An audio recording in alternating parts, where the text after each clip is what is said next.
I just want to make two other comments on the foreclosure struggle in general.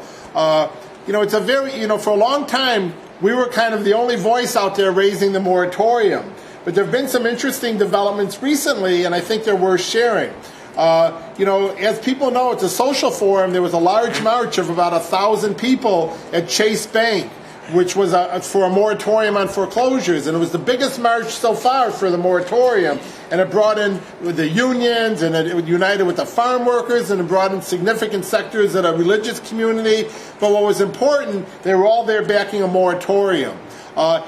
Last week, and we're going to talk more about this later, there was an announcement of a big march that the UAW and Jesse Jackson have initiated for jobs, justice, and peace later this summer, which we'll talk about. But what's important is Diane actually asked Bob King, the president of the UAW, what his position was on a moratorium on foreclosure, and he came out strongly in support of a moratorium on foreclosure. So we should feel that our struggle is beginning to have impact.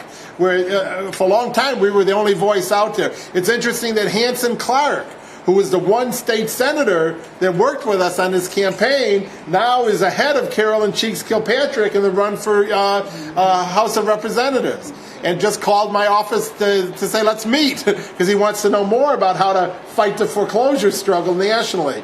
So anyway, we should feel that, if anything, the momentum is building because there was an article today that foreclosures are rising nationwide. Yes. The necessity for a moratorium is greater than ever.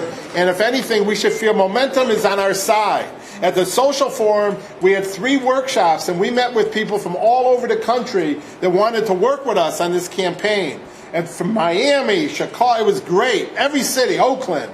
And we're interested in the work that we've been doing here. So I think we should all feel optimistic about the potential for this struggle in the come. But in the meantime, we got to fight, a brick by brick, like we're going to do with Mr. Morris, because in the process of trying to win the political demand, we got to stop as many of these illegal, outrageous, and immoral foreclosures as are taking place. Right. We wanted to approach Joanne Watson.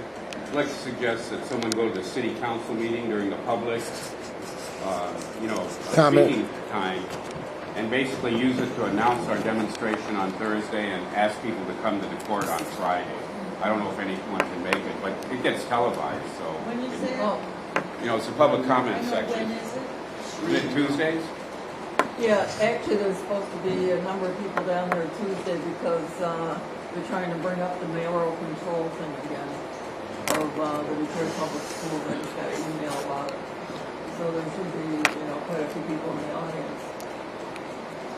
Oh, I just wanted to mention that there was a Associated Press article a few days ago that said that the foreclosure problem is getting worse in this country, and that 1 million people are slated to lose their homes this year, and even more next year, 2011. So this problem is not going away at all, and all the programs the government has set up are not doing anything really to solve the problem. And even this program that Granholm made this big grandiose announcement a week and a half ago, people have been calling and calling. They can't get any information from the state. The first day they said they called and they said go to the website. They go to the website. They say call the number.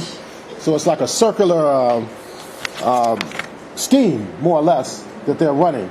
And they said it was overwhelmed, the website, when they eventually did get something up there. So the government has no solution. We got to take this to the people and force them to allow people to stay in their homes. I agree with Jerry and Vanessa on the direct contact with the judge. It's a little tricky. It's a little subtle because if you call the judge before the hearing the next day and say you've got to rule this way, then that can be taken as a threat, intimidation, or sometimes it can work against you where the judge says, well, I'm not going to listen to that. But the subtle part is what you do want to know is the public pressure. And that is that there's a demonstration the night before the hearing. The courtroom is packed because people are there to support this gentleman. And so that's a little subtle how best to do that. But that's the information you want her to get. And then if she rules against you and you explain that to the public, that's fair game, right? But right before the hearing, I think you got to be a little careful about the best way to do it.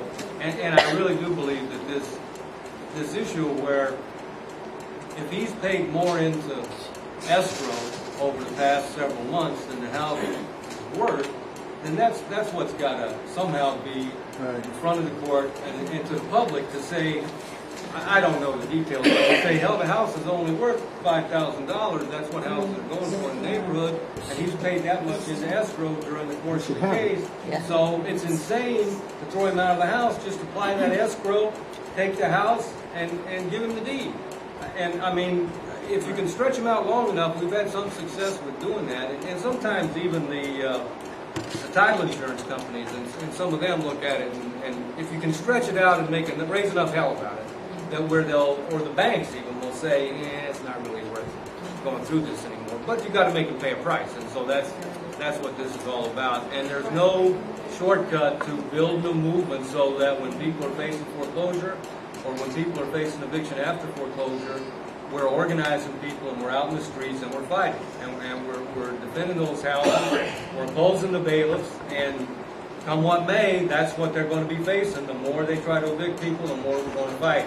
And if it means trying to move people back in their homes, and there's not a lot of brilliant success stories, but it's one step at a time. You keep doing it, and you make it too high a price for them to pay to continue destroying our neighborhoods and throwing people out of their houses.